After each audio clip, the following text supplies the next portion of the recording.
mi pantalla.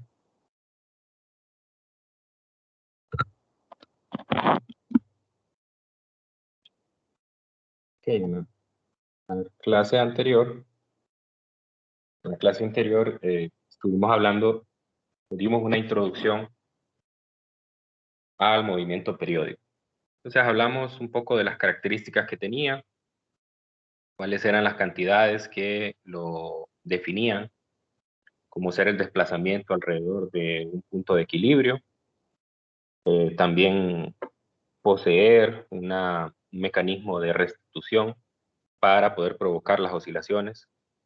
También teníamos pues el máximo desplazamiento, que era la amplitud, y las cantidades que determinaban la periodicidad, que son la frecuencia, el período, la frecuencia angular.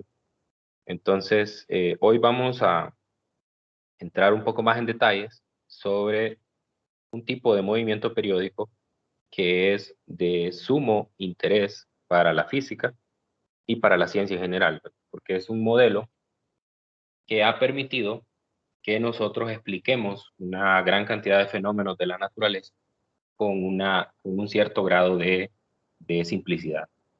Pues, primero hay que tener claro que este movimiento que vamos a ver hoy, como casi todos los que hemos visto en este curso de física, este curso y el anterior, pues de cierta manera tienen un grado de idealización, o sea, tienen algunos parámetros que se desprecian, algunos parámetros que se idealizan, ¿no? Entonces, en este caso, nosotros vamos a considerar, pues, el más importante es eh, la, que la fricción es despreciable. Y la otra, que las oscilaciones son oscilaciones pequeñas, es decir, que no vamos a tener amplitudes excesivamente grandes, porque vamos a trabajar particularmente con el mismo sistema que vimos la clase anterior, que era el sistema masa-resorte. Entonces usted sabe que un resorte, si usted le estira mucho o lo comprime demasiado, entonces puede llegar a deformar el metal y entonces ya va a perder las características de restitución que este tiene, ¿no? Entonces, pues obviamente ya no se va a comportar de forma periódica. Entonces, esas son, digamos que las idealizaciones o las simplificaciones que vamos a tener que tener siempre presentes. Bueno, para una mejor visualización de la clase de hoy, vamos a trabajar con un simulador. Este simulador, pues, lo que contiene, pues, es un sistema masa-resorte, que de tipo horizontal. Para esto. Es un sistema masa-resorte de tipo horizontal y pues es bastante bonito porque tiene la posibilidad de ver en tiempo real el movimiento periódico del sistema masa-resorte, ¿no? Pues recordemos de la clase anterior, el resorte es un resorte lineal, es decir, que obedece la ley de Hooke, y la masa se puede considerar como una masa puntual, es decir, que toda la masa está concentrada en el centro de gravedad de la misma. Y aquí nosotros podemos hacer algunos cambios, definir algunos parámetros en la simulación de manera que pues, podamos observar qué cambia cuando yo modifico algún parámetro. En la parte superior se muestra un reloj. Ese reloj me va dando a mí el periodo de oscilación del sistema. Al mismo tiempo yo puedo ver, si se fijan, tengo dos flechas ahí. Una flecha representa el desplazamiento a partir de el punto de equilibrio, que es esa línea inclinada que nosotros podemos ver en medio. Luego tenemos también el otro vector que va en la dirección contraria, que dice menos 1 newton. Eso lo que me da es la fuerza elástica del resorte. Entonces, recordemos que la ley de Hooke lo que me dice es que esa fuerza es directamente proporcional al desplazamiento, pero son vectores antiparalelos. Es decir, que siempre esa fuerza, la fuerza de restitución o la fuerza de restauración del resorte, siempre va a ir en la dirección contraria a donde se esté desplazando. Es decir, si se está estirando, entonces va a tender a comprimirlo. Si se está comprimiendo, va a tender a estirarlo. Entonces, por eso usted puede ver que el desplazamiento va hacia la derecha y la fuerza de restitución va hacia la izquierda, y por eso obviamente tiene un signo menos, ¿no? Por la referencia que estamos tomando. También puedo modificar la constante del resorte o modificar la masa del resorte y puedo ver en tiempo real, si yo le pico aquí, puedo ver en tiempo real cuál es la gráfica de velocidad o los valores de velocidad que tiene la partícula. Bueno, entonces, ¿qué características tiene este sistema? Recuerde que nosotros en la clase vamos a ver 3 sistemas clásicos que realizan un movimiento armónico simple. El sistema masa-resorte, el péndulo simple y el péndulo físico. Entonces, cuando ya entramos a lo particular, lo de la clase anterior era general, es decir, todas esas ecuaciones que vimos en la clase anterior se aplican para cualquiera de estos 3 sistemas o cualquier otro nuevo que podamos ver. Mientras que ya cuando entramos a lo particular, eso es lo que vamos a hacer el día de hoy. Las ecuaciones que vamos a deducir son ecuaciones exclusivas de este sistema. Hoy vamos a deducir ecuaciones para la posición o para el desplazamiento. Vamos a deducir ecuaciones para la frecuencia angular, para la velocidad, para la aceleración de este objeto, pero son exclusivas del sistema masa-resorte. Es decir, que cuando ya entremos al estudio de los péndulos, pues los péndulos van a tener otro tratamiento diferente y por tanto las ecuaciones que van a resultar son diferentes a estas. Guardan una cierta relación porque desde el momento que todos realizan un movimiento armónico simple, hay características de movimiento común. Pero las ecuaciones que me permiten encontrar esas variables que caracterizan al sistema son diferentes, pero guardan relación en cuanto al comportamiento que tiene. Ok, entonces lo primero que voy a ver es, voy a iniciar el movimiento pues para que recordemos un poco cómo es que ocurre la oscilación. Entonces, si usted se fija aquí, la oscilación, bueno, voy a poner de nuevo. Hay 2 maneras en las cuales, bueno, esto es lo normal, ¿verdad? Cuando el resorte está aquí, y los 2 valores de desplazamiento y de la fuerza de restitución son 0, es cuando el resorte está en estado de equilibrio, es decir, no está ni estirado ni comprimido. Así que yo puedo iniciar las oscilaciones de 2 maneras. Una es comprimiendo el resorte o la otra es estirando el resorte. Y una vez he estirado o comprimido el resorte, tengo 2 opciones. Este simulador no me permite hacer la segunda, pero la primera es soltarlo, ¿no? Si lo suelto, entonces inicia la oscilación. Pero también hay una manera de que si usted lo estira, usted le puede dar un impulso, o sea, lo puede lanzar o digamos, lo estira un poco aquí y luego lo tira para el otro extremo. ¿Sí? Entonces, esa es una manera de imprimirle una velocidad inicial al sistema. Cuando usted le imprime una velocidad inicial al sistema, en un punto dado, eso va a hacer que la próxima vez que alcance ese punto no se va a detener, sino que lo va a superar. O sea, es decir, si yo en este punto, por ejemplo, si yo en este punto vengo y no lo suelto, sino que lo empujo hacia la derecha con una velocidad inicial, entonces este va a alcanzar quizás un punto hasta acá, luego va a llegar al otro extremo, y cuando va a superar el punto de inicio y va a llegar hasta donde la velocidad le permitió llegar. A eso me refiero con que hay varias maneras de iniciar la oscilación. La clásica y la primera que se nos viene a la cabeza es estiro y suelto. O sea, posición inicial es la amplitud positiva, velocidad inicial es 0. Esa es la clásica, pero no quiero que se queden con esa idea, ¿verdad? Que a veces eso es lo que pasa, que nos quedamos con esa forma de iniciar la oscilación porque es la más lógica, pero hay varias, hay muchísimas maneras de que arranque, ¿no? Bueno, entonces, volviendo otra vez a la oscilación, ahí se completa un ciclo. Si se fijan, el reloj me va a ir dando a mí cada vez que completo un ciclo, me va a ir marcando ahí cuánto es el valor, me dice que es de 5.25. Y pues el periodo se va a ir conservando, ¿no? Es decir, la próxima vez que vuelva a pasar por ese primer punto donde inició, otra vez me va a marcar los 5.25. Ahí está. La otra característica que puedo notar es que la velocidad no es constante. Tal vez no es tan perceptible, pero la velocidad no es constante. La velocidad en cada punto es diferente y va pasando de extremos. Hay un valor mínimo, que es justamente ahí, cuando se detiene, y cuando va pasando por el punto de equilibrio tiene el valor más grande. Entonces eso quiere decir que la velocidad no es una constante en el movimiento, sino que depende del punto donde se encuentre, así va a ser la velocidad. Entonces no vaya a querer utilizar aquella ecuación de que la velocidad es igual a la distancia sobre el tiempo en este sistema, porque eso no le sirve. Eso solo sirve cuando la velocidad es constante. Y lo mismo va a pasar con la aceleración. La aceleración tampoco es constante, va variando de un punto a otro. Puedo notar, por ejemplo, en esta simulación, que cuando está en los extremos, donde la velocidad es cero, ahí tiene que haber un máximo de velocidad porque hay un cambio en la dirección de movimiento. Si se fija, se va moviendo de izquierda a derecha y después cambia de derecha a izquierda o viceversa.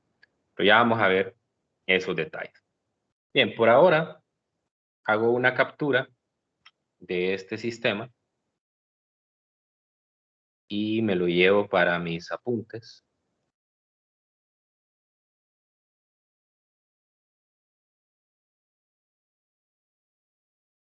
Entonces voy a pegar esa captura para trabajar sobre ella.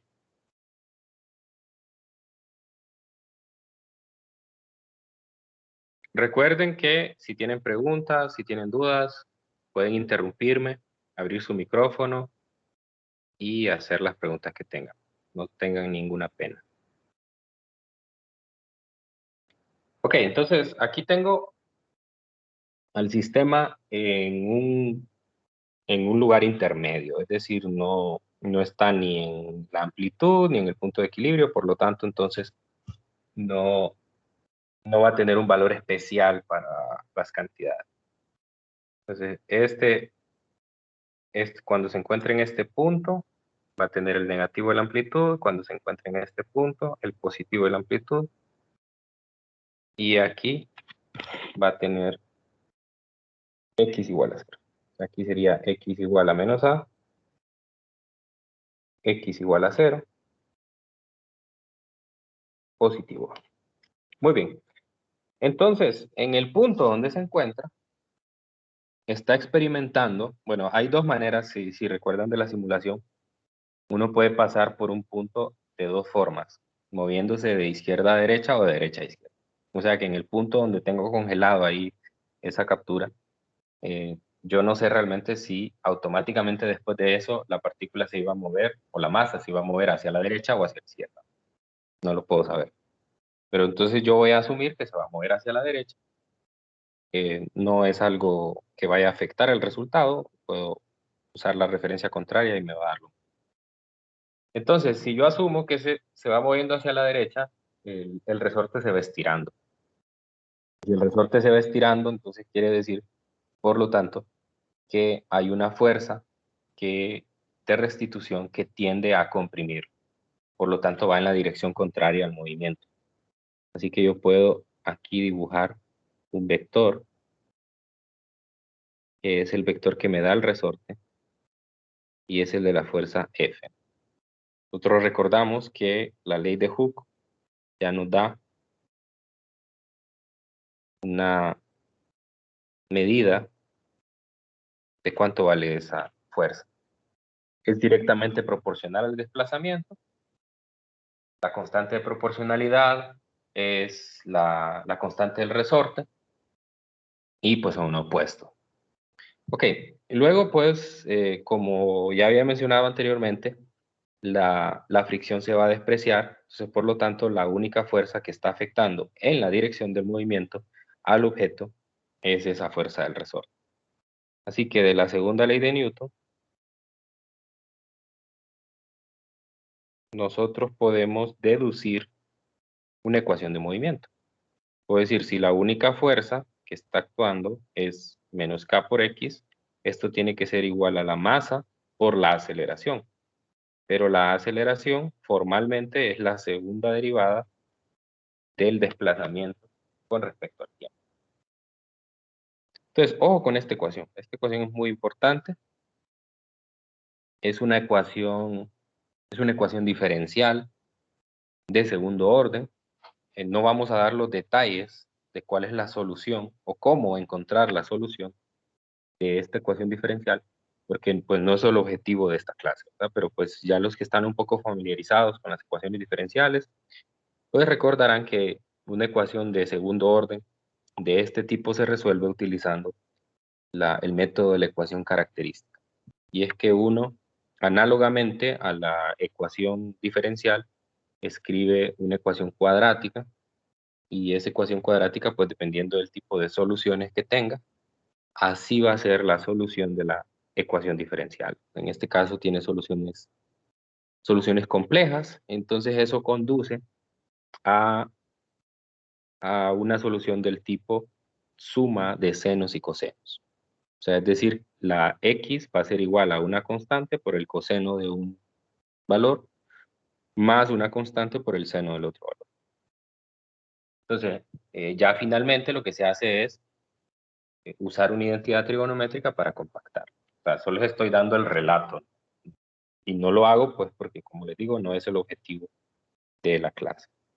Entonces, cuando uno plantea la ecuación característica, pues lo que hace aquí es ordenar de forma canónica esto, y entonces pues la ecuación me queda así.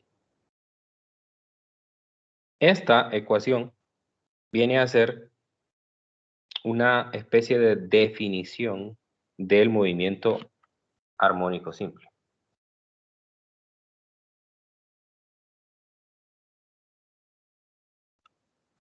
Movimiento armónico simple.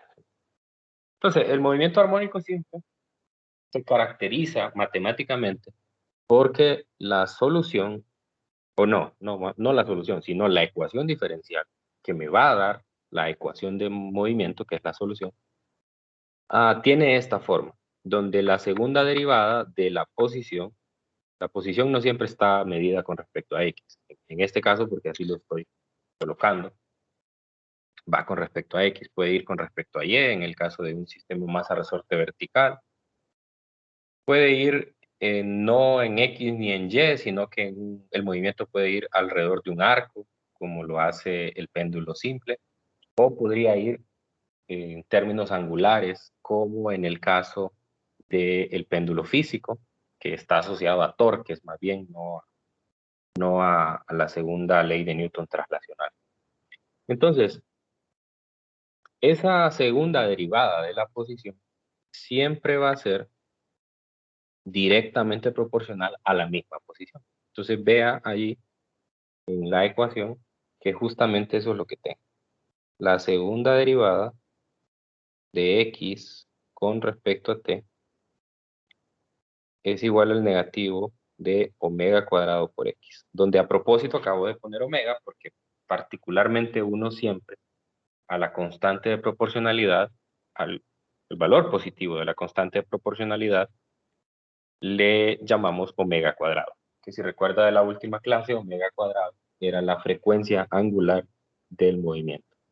Entonces, siempre que a usted le pidan en un problema demostrar que un sistema realiza un movimiento armónico simple, lo que tiene que hacer es esto. Iniciar analizando, ya sea el movimiento traslacional o rotacional del sistema, y plantear la ecuación diferencial. No hay que resolver la ecuación diferencial, no es necesario. Ya se sabe que en este curso no es obligatorio saber ecuaciones diferenciales. Entonces, por lo tanto, con que usted la plantee y llegue a esta forma, donde la segunda derivada de x, y, s o teta, cualquiera de las variables que se vayan a utilizar, sea directamente proporcional a la primera potencia del desplazamiento representado por x, y, s o teta. Y la constante de proporcionalidad que aparece ahí es omega cuadrado. Por lo tanto, yo ya puedo escribir la primera ecuación particular del sistema masa-resorte. Entonces, notamos que si la constante proporcionalidad se llama omega cuadrado, en el sistema masa-resorte, omega cuadrado es K sobre M. Omega cuadrado es igual a K sobre M. O, ya sacando la raíz cuadrada, omega es la raíz de K sobre M. Entonces, en la clase anterior vimos una ecuación para omega. ¿Se acuerdan que era 2pi sobre t o 2pi sobre f? Entonces, esas son ecuaciones generales para representar o para determinar la frecuencia angular. Y en este caso, entonces, la que acabo de encontrar es una ecuación particular para el sistema masa-resorte. O sea, es decir, solo para este sistema me sirve. Y obviamente va a tener las mismas unidades que tiene omega, como vimos antes. Recuerde que omega tiene unidades de radianes por segundo o segundo a la menos 1. ¿Verdad? Que eso es lo que le daría si usted hace el análisis dimensional utilizando las unidades correctas para K y M. Entonces, esto representa la frecuencia angular para un sistema masa-resorte. Ok, esa es mi primera ecuación. Ahora, lo que sigue, después de que usted identificó cuál es omega, es encontrar la solución de la ecuación. Como les dije, en esta clase particularmente no me interesa demostrar de dónde sale la solución, sino más bien utilizar la solución para interpretar el comportamiento físico. Entonces, omitiendo la deducción, entonces la solución de la ecuación diferencial anterior es x de t igual a por el coseno de omega t más phi. Okay. Pero si no se quieren quedar con esa duda, como ya les había mencionado antes, lo que hay que hacer es resolver esta ecuación diferencial de segundo orden utilizando el método de la ecuación característica. Uno demuestra que tiene soluciones reales, soluciones complejas. Las soluciones complejas son sumas de senos y cosenos. Y usando una identidad trigonométrica se puede encontrar que esa suma de senos y cosenos se puede escribir como un solo coseno, que es este que está aquí. Entonces, esta ecuación que acabo de encontrar es la que me permite a mí saber cuál es el desplazamiento en función del tiempo del objeto. Es decir, bueno, voy a poner la simulación, toca cargarla, pero ese vector que aparece del desplazamiento, ese 0.68m que aparece ahí hacia la derecha, siempre se recarga esto. A ver, va a empezar a cargar otra vez.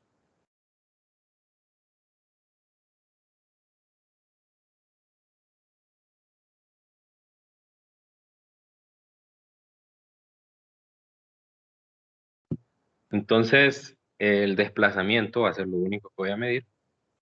Entonces, ese vector que tengo ahí, justamente el de 0.5 metros, y si se fija a medida que va pasando por cualquier punto de la oscilación, este va cambiando. Tiene valores positivos y valores negativos. Entonces, ese valor me lo da la ecuación de x. Eso significa ese valor que aparece. La ecuación de x que acabo de deducir. X igual a por el coseno de omega t. Entonces, como dije, puede tener valores positivos o negativos. Y eso proviene particularmente del coseno. Recuerde que el coseno está oscilando entre valores positivos y negativos y entre los valores extremos de más menos 1. Entonces ahí tengo la primera ecuación. Esa ecuación me da qué desplazamiento tiene la partícula en función del tiempo. Ok. Y aparece ahí la amplitud. Ya habíamos hablado que es la amplitud, es el desplazamiento máximo. Omega, ya vimos que es omega. Omega es la raíz de K sobre E. O sea, es decir, esta ecuación, cuando sustituyo omega como la raíz de k sobre m, es particular para el sistema masa-resorte. Y finalmente, hoy no voy a hablar tanto de esta última variable, lo que se conoce como la constante de fase. La constante de fase es un ángulo que está medido en radianes. La constante de fase va a depender de las condiciones iniciales de la oscilación. Les decía, no siempre la oscilación va a empezar estirando el resorte y soltándolo desde la amplitud. A veces puede empezar comprimiéndose, a veces puede empezar en un punto y se le imprime una velocidad inicial. Hay muchas maneras de verlo. Entonces, la constante de fase viene a ser una cantidad que me da a mí el grado de desplazamiento que tiene la gráfica. Entonces, si ustedes se acuerdan, en el curso de Matemática 1, Matemática 110, ustedes aprendieron a poder graficar utilizando la técnica de desplazamientos laterales o verticales. Es decir, si usted le suma una cantidad a la función o a la variable. Entonces, básicamente, si lo quiere ver matemáticamente, ¿qué significa esa constante de fase? Eso es. Me va a decir a mí qué tanto se atrasa o qué tanto se adelanta la gráfica respecto a la referencia. Pero hoy no voy a meterme tanto a eso, sino que voy a hablar de otras cantidades. Entonces, la primera cantidad que me interesa es, ya conozco la posición, la cinemática, la lógica de la cinemática me dice, si conozco la posición, entonces puedo conocer la velocidad y puedo conocer la aceleración. Entonces eso es lo que sigue, hacer una deducción de eso. Pero antes vamos a ver un poco el comportamiento de esta gráfica. Si recuerdan, en la última clase utilizamos otro simulador y a partir de ese simulador pudimos obtener esta gráfica. Ya ahí en el video y en el mismo grupo de Telegram les mandé el enlace para que ustedes pudieran jugar con estas simulaciones. Lo mismo va a pasar con la de hoy y todas las que siguen. Siempre yo les voy a dar el enlace. Entonces, esa gráfica que tengo ahí es una gráfica en tiempo real de ese movimiento. La voy a pegar otra vez aquí abajo para ver ese comportamiento que tiene. Es bastante evidente que se trata de una gráfica de una función coseno. Solo al verla se nota que es la gráfica de un coseno, porque uno normalmente la diferencia por cuál es el valor inicial que tiene. La gráfica de coseno no está acostumbrado a asociarla con que el valor inicial que tiene es en el punto máximo, o en el 1. Así es la gráfica pura. Ok, entonces se nota pues que esta gráfica está representando a la función x. Y aquí se ven varias características en la misma gráfica del movimiento de la partícula. Esta partícula empezó en este punto. Quiere decir que cuando el tiempo era igual a 0, la partícula tenía de posición inicial el positivo de la amplitud. Entonces empezó ahí y se liberó. Por lo tanto, al liberarse, entonces el movimiento que tiene la partícula es el siguiente. Primero está aquí en la amplitud y después llega aquí, que es el punto de equilibrio. Recuerde, aquí es menos A, aquí es 0 y aquí es más A. Entonces, ese es el primer movimiento que hace el objeto, ir desde el punto de desplazamiento máximo hasta el punto de equilibrio. En la gráfica, eso representa este segmento, desde aquí hasta aquí. Desde el punto de desplazamiento máximo hasta el punto de equilibrio. En ese momento, si usted nota la simetría de la gráfica, entonces habrá transcurrido la mitad, no la mitad, un cuarto del tiempo del ciclo completo. Entonces, el tiempo aquí es un cuarto del periodo. Luego lo que va a pasar es que el objeto va a ir desde el punto de equilibrio hasta el negativo de la amplitud. Hasta acá. Y en la gráfica, eso es ir desde este punto marcado hasta este otro. Y ahí otra vez, el tiempo es un cuarto del periodo. Luego viene y se regresa, hay un cambio de dirección, se regresa y vuelve otra vez al punto de equilibrio.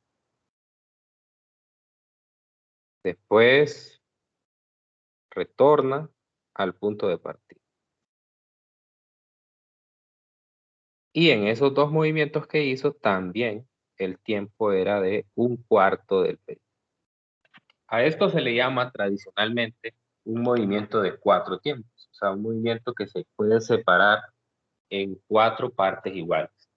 O sea, cada vez que el objeto va de la amplitud al punto de equilibrio o del punto de equilibrio a la amplitud, completa al mismo tiempo. Obviamente, entonces, el tercero de los movimientos en la gráfica se ve aquí. Y finalmente el cuarto, pues llego al punto de partida. Entonces ese es un ciclo. Y luego empieza a repetirse, repetirse, y así es, ¿verdad? Entonces, el tiempo aquí, sumando los 4 cuartos, el tiempo será el tiempo de un periodo. Y así, la siguiente vez que alcance aquí, el tiempo de 2 periodos, el tiempo de 3, 4 y 5, así sucesivamente. Entonces, esas son las características que tiene el movimiento armónico simple en cuanto a la posición. Hay 4 valores especiales de la posición. Cuando inicia, pasa punto de equilibrio, negativo, punto de equilibrio, 4 tiempos diferentes. Cuatro tiempos que tienen la misma duración. ¿No? Así es. Bueno, entonces ahora que ya conozco eso, voy a encontrar la velocidad y la aceleración. Repito, si tienen dudas, abran el micrófono y me lo dicen. Con gusto les ayudo.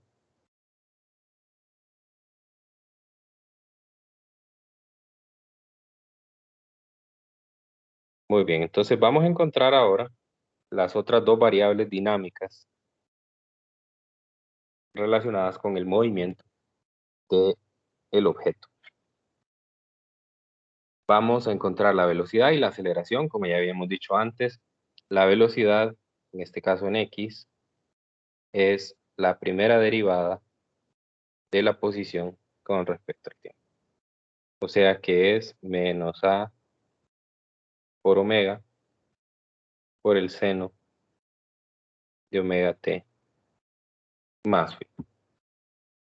Entonces me da aquí la función y claramente puedo notar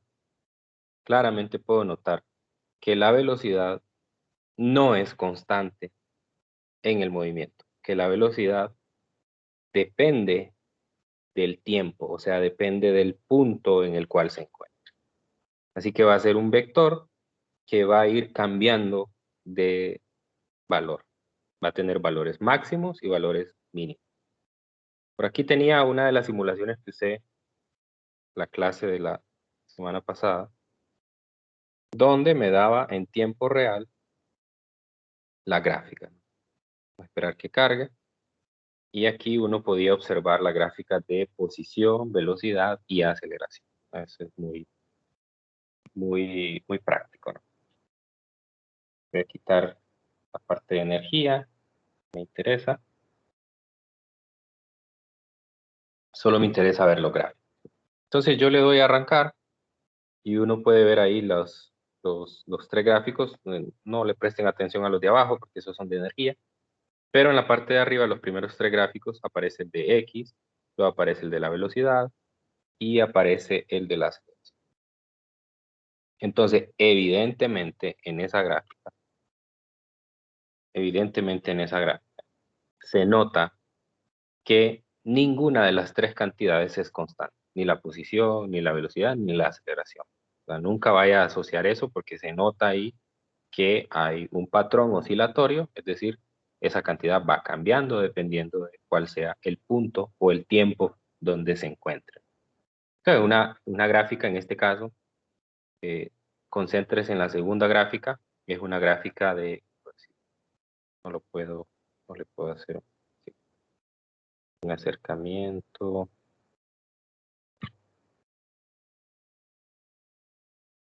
No, voy a recargarlo.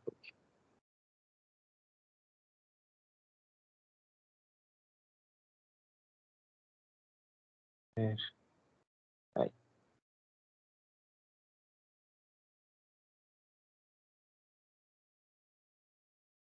Entonces, les mencionaba que concentrémonos en la gráfica de velocidad. Vamos a dejarla que transcurra un poco y vamos a pausar. Hacer un pequeño acercamiento.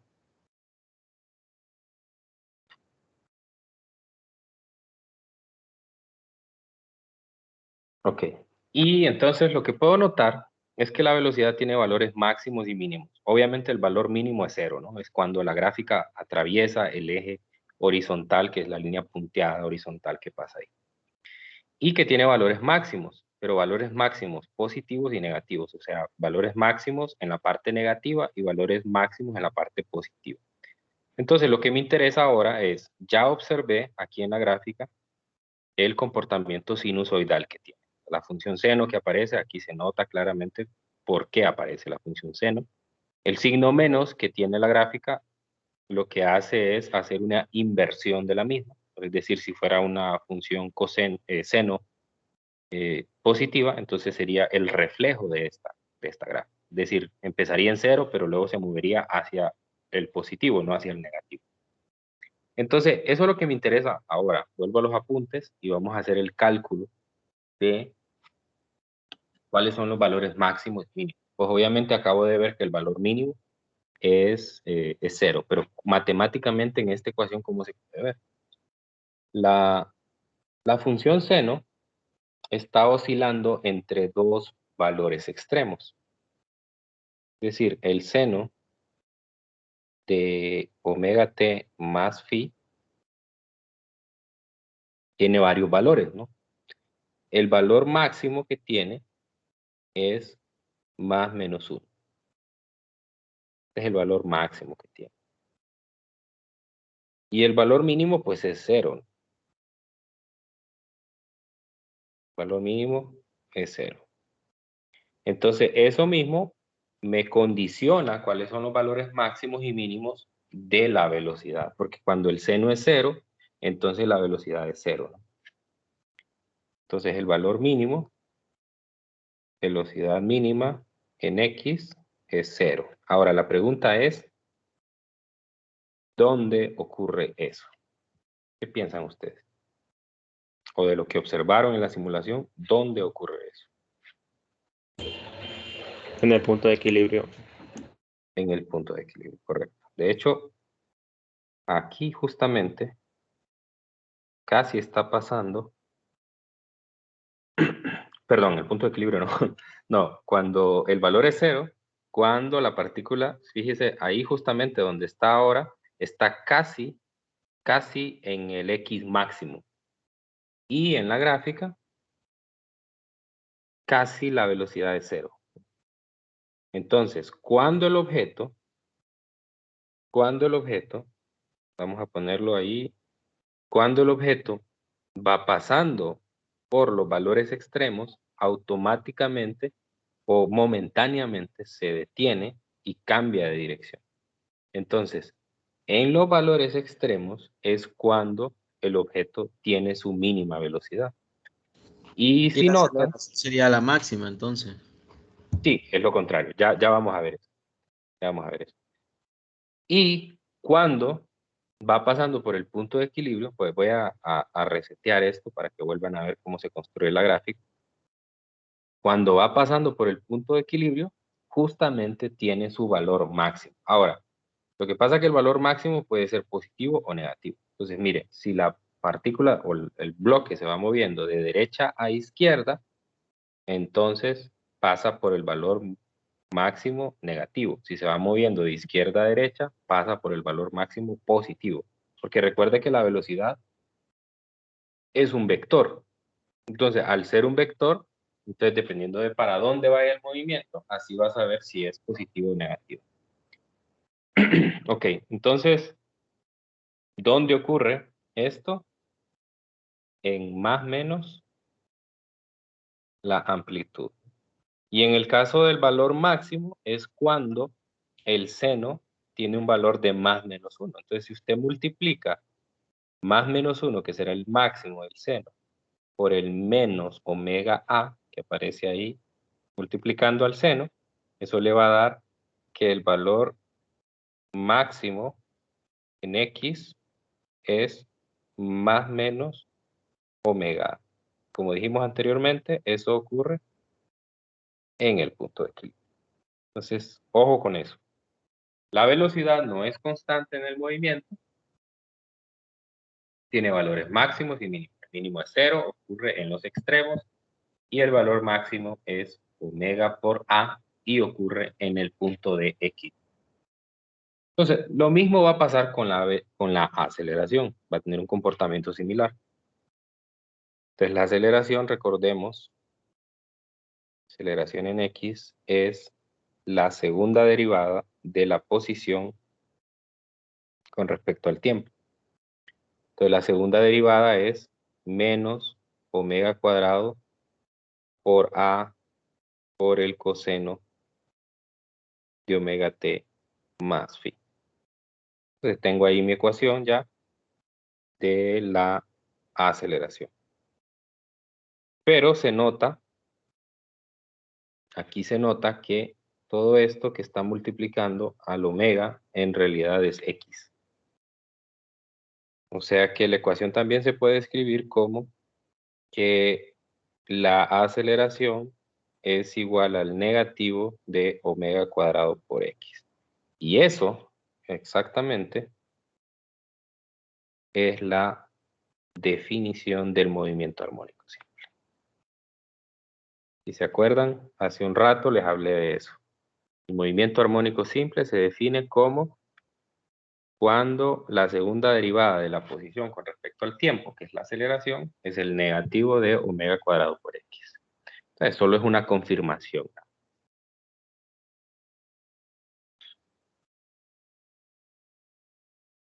Y ahora, entonces busquemos los valores extremos. Va a pasar lo mismo. Va a pasar lo mismo. El coseno de omega t más phi tiene valor mínimo 0. Y tiene valor máximo también más menos 1.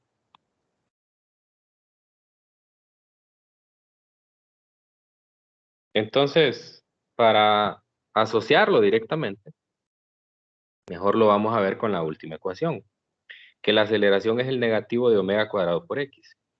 Entonces, esa ecuación directamente me va a decir a mí cuándo es máximo y cuándo es mínimo. La x tiene un valor máximo, que es la amplitud, y tiene un valor mínimo, que es el punto de equilibrio, o sea, x igual a 0. Por lo tanto, yo ya sé que en x igual a 0 voy a tener el mínimo valor de la aceleración y en x igual a A voy a tener el máximo valor de la aceleración. Entonces, A máximo es igual a más menos omega cuadrado por A y ocurre en x igual a más menos A. Y A mínimo es 0 y ocurre en x igual a 0. Y es muy lógico. O sea, si usted se va a la gráfica, aquí tenemos las tres gráficas. La gráfica de de posición, velocidad, aceleración. Entonces, en cálculo usted aprendió algo que se llamaba el criterio de la primera y de la segunda derivada. Entonces, con el criterio de la primera y la segunda derivada, usted puede saber dónde hay valores críticos o valores extremos para una función. En este caso, la función es x. Entonces, si uso el criterio de la segunda derivada, el criterio de la segunda derivada me dice si la derivada, si la segunda derivada de la posición en un punto dado es negativa o positiva, aquí no importa tanto el signo, si es positiva o negativa, entonces hay un cambio en la concavidad. O sea, es decir, primero era cóncava hacia arriba, o si quiere verlo como primero era creciente y después decreciente, y eso. O sea, es decir, hay un extremo relativo ahí. En este caso es un extremo absoluto porque es el extremo, es el mismo extremo para todos. Entonces, físicamente, ¿cómo se interpreta eso? Si en los puntos donde x vale más menos a, la segunda derivada de la función tiene un cambio de signo, entonces quiere decir que hay un cambio en la dirección del cuadro. Entonces es por eso, esa es la justificación matemática de lo que se ve en la realidad, es por eso que cuando llega a los extremos cambia de dirección, ¿verdad? En la gráfica se nota que hay un cambio en la concavidad también, y entonces pues obviamente en ese punto tiene que tener un valor máximo, ¿verdad? Porque es un extremo relativo, o en este caso un extremo absoluto. Ok, entonces, ¿estamos claros con eso? ¿Queda claro el comportamiento de estas variables? Sí.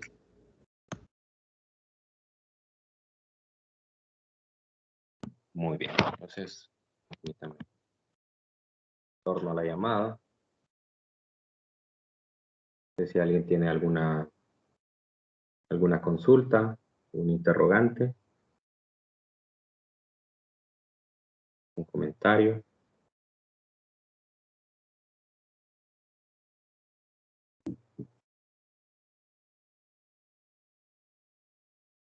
¿Todo claro? Todo claro, Luis. ¿Seguros? Les hago preguntas y me las contestan. Sí, Vamos a ver, pues. Tenemos 5 minutos todavía. Ok, imagine que tiene un sistema masa resorte como el que le mostré en la simulación.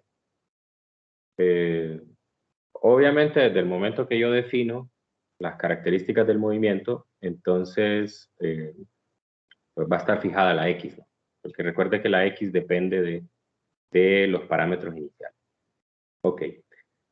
Entonces, imagine que tiene ese sistema masa resorte y usted mantiene constantes todos los parámetros. Y lo único que hace es aumentar la masa. Aumentar la masa, ¿no? Entonces, para una masa inicial, usted tiene la gráfica de la posición con respecto al tiempo.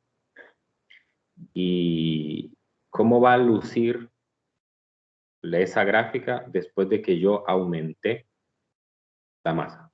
¿Qué le va a pasar?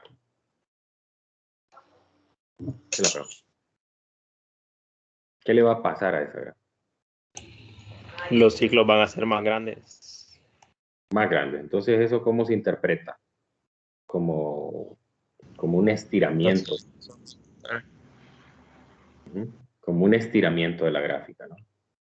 Entonces, ese tipo de cosas son las que ustedes tienen que reflexionar, ¿verdad? Porque en los controles de lectura, en el examen, se les van a hacer preguntas como esa. Entonces, ¿qué le va a pasar? Por ejemplo, yo le puedo poner 3 gráficas diferentes y le puedo preguntar en cuál de estas la masa es más grande, por ejemplo.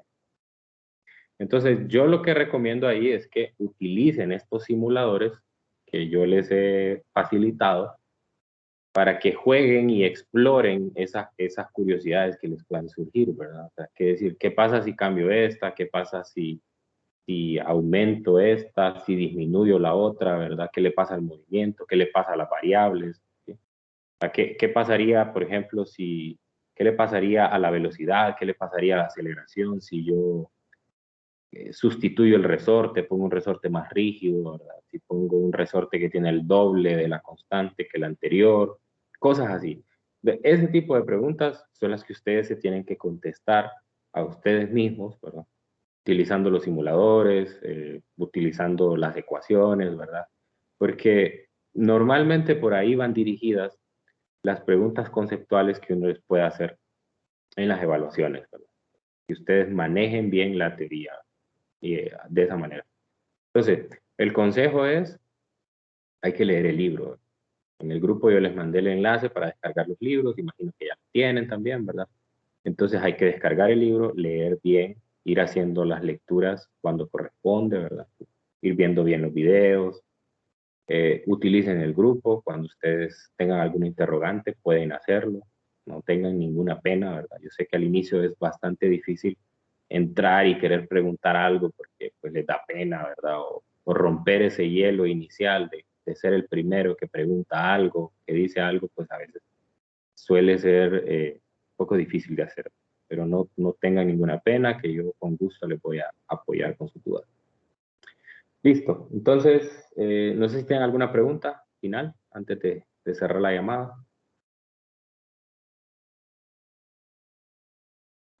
Todo bien, Lick. Ok, entonces, bueno, mañana seguimos. Mañana vamos a seguir hablando del movimiento armónico simple. Mañana ya vamos a hacer problemas. Vamos a hacer un problema por lo menos. No crean que solo es de deducir ecuaciones. Lo que pasa es que obviamente había que tener una base para empezar a hacer problemas. Ya mañana sí vamos a hacer uno. Y otra cosa que les quería recordar antes de que se vayan es que esta semana hay 2 feriados.